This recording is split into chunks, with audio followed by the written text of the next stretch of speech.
হাতে মাত্র একদিনের ছুটি আর একটা সুন্দর বেলা, একটা ওয়ান ডে ট্যুর চাইছেন?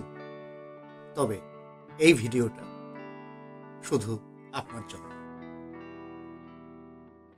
আপনার গন্তব্য হোক কালনা রাজবাড়ি বা অম্বিকা কালনা রাজবাড়ি। কিভাবে আসবেন, কখন আসবেন, কি কি দেখবেন, তার নিখুঁত নির্দেশিকা, নিখুঁত পরামর্শ, হদিশ এই ভিডিওতে পাবেন। তবে সবার আগে আমরা কি কি দেখব সেই ভিডিওটি দেখেন। তারপর কিভাবে আসব, কোথায় কোথায় যাব ইত্যাদি।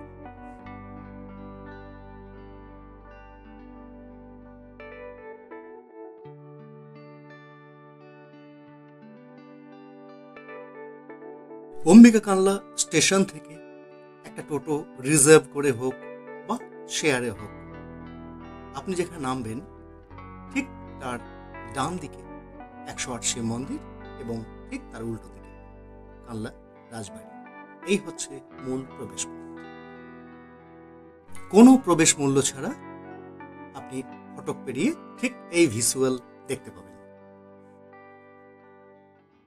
এবার ঠিক এই বাঁ দিকে কামানের দিকে আপনাকে চোখ ঘোরাতে হবে এবং এইখান থেকে শুরু হবে আপনার অম্বিকা কালনা রাজবাড়ি দর্শন। যেটি দেখছেন সেটি প্রতাপেশ্বর দেউল, উড়িষ্যার দেউল রীতির কাঠামো এর তৈরি। 1849 সালে রাজকুমার প্রতাপ চন্দ্রের মহিষী প্যারি কুমারী দেবী এটি প্রতিষ্ঠা করেন। প্রসঙ্গত বলে নেওয়া যায়, কানলা শহরে রাজকুমার প্রতাপ চাঁদের অন্তর্ধান হয় এবং যে জাল প্রতাপ চাঁদের নামে যে ফৌজদারি মামলা হয় সেই ঘটনার সূত্রপাত কিন্তু এই কানলাতেই। মন্দিরটির উচ্চতা 15 ফুট। এই মন্দির দর্শন করে ক্যামেরাটা যেদিকে ঘুরছে এবং যেখানে গিয়ে থামছে ওই যে দেখা যাচ্ছে ওটি হলো রাসমঞ্চ।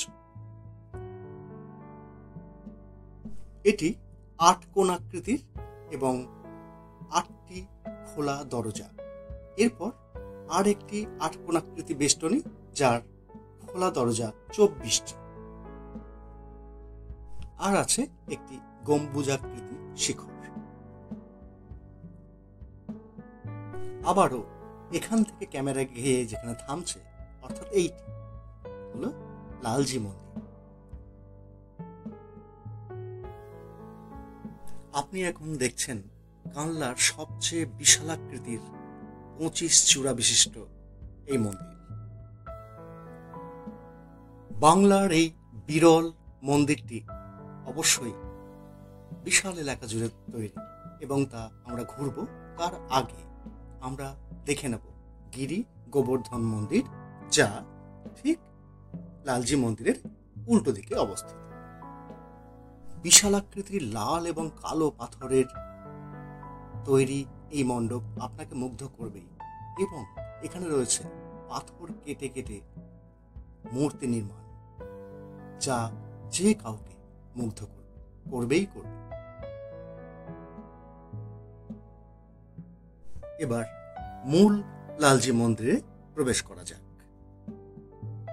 বর্ধমানের মহারাজা কীর্তিচন্দ্রের মা রাজকুমারী ব্রজকিশোরী 1739 সালে এই বিশাল জোর বাংলা রীতির মন্দিরটি প্রতিষ্ঠা করেন।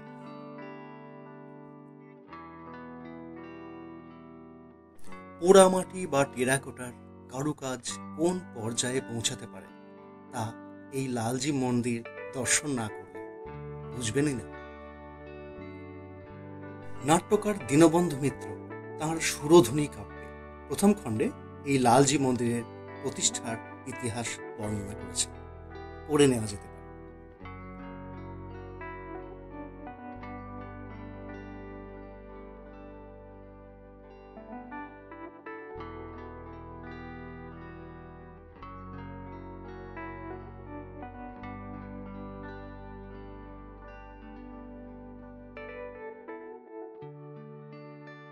টেরাকোটার এই অসাধারণ প্যানেলগুলি এবং ফুলকারির কাজগুলি দেখে লালজি দেবতার এই পালকিটি দেখে নেওয়া যায়। এবং এটি দেখে আমরা চলে যাব মন্দিরের পেছন দিকে, যেখানে রয়েছে অমূল্য সব অব্যবহৃত নষ্ট হয়ে যাওয়া আসবাব স্বয়ং লালজি মন্দিরে, যা হয়তো এই ভিডিওতেই প্রথম দেখছেন। এরপর আমরা এই মন্দির থেকে বেরিয়ে যাব ঠিক ডান দিকে, এই যে রূপেশ্বর মন্দির, এবং তার ডান দিকে পরপর যে 5টি ছোট ছোট মন্দির রয়েছে, এটার নাম পঞ্চরত্ন মন্দির।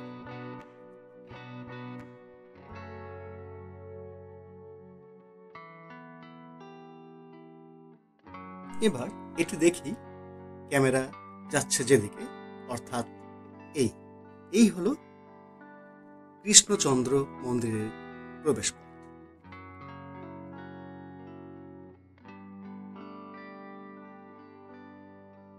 বাংলায় যে মোট মাত্র পাঁচটি 25 চূড়ার মন্দির আছে, তার মধ্যে কিন্তু 3টি কানলায় এবং 2টি এই রাজবাড়ি ক্যাম্পাসে। প্রথমটি দেখলাম লালজি মন্দির এবং দ্বিতীয়টি কৃষ্ণচন্দ্র মন্দির।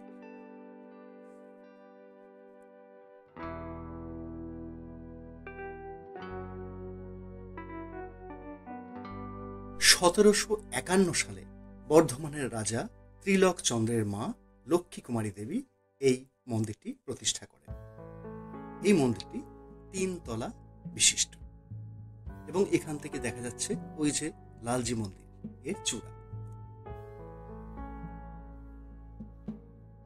এই মন্দিরের টেরাকোটার অসাধারণ প্যানেলগুলির অনেকগুলি নষ্ট হয়ে গেছে এবং যেটুকু রয়েছে তাও কিন্তু দর্শনীয়।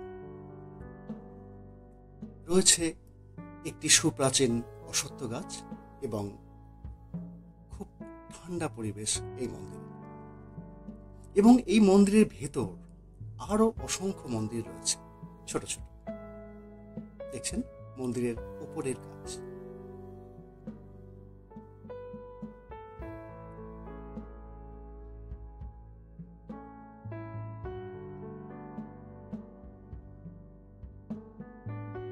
এই মন্দির ক্যাম্পাসের ভেতরেই আরেকটি মন্দির আমরা দর্শন করে নেব, বিজয় বৈদ্যনাথ মন্দির।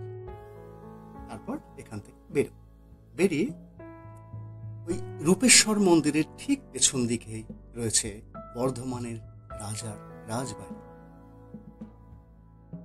আজ ভগ্নপ্রায়, ভেতরে প্রবেশ করা যায় না, তবুও বাইরে থেকে সেই স্বাদটুকু নেওয়া যায়। আজ এই রাজবাড়ির কোনো অংশে সরকারি দপ্তর, কোনো অংশে স্কুল ইত্যাদি।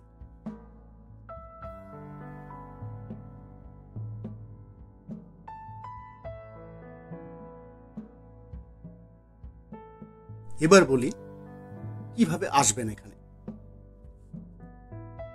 হাওড়া বা শিয়ালদাহ থেকে কাটোয়া লোকাল ধরে ঘন্টা 2 পথ অম্বিকা কানলা স্টেশন। এখানে চেষ্টা করবেন সকাল 9টা, 10টা, 10:30টার মধ্যে নেমে পড়া। কারণটা পরে বলছি।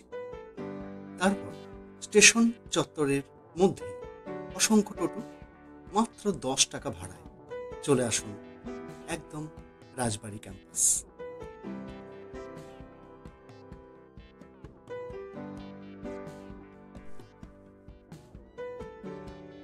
তারপর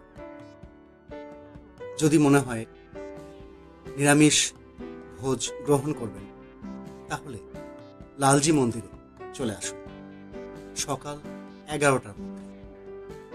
এখানে দুপুরের ভোগটা জুটে যাবে 100 টাকার বিনিময়ে। ভাত, ডাল, একটা মিক্সড ভেজ এবং চাটনি।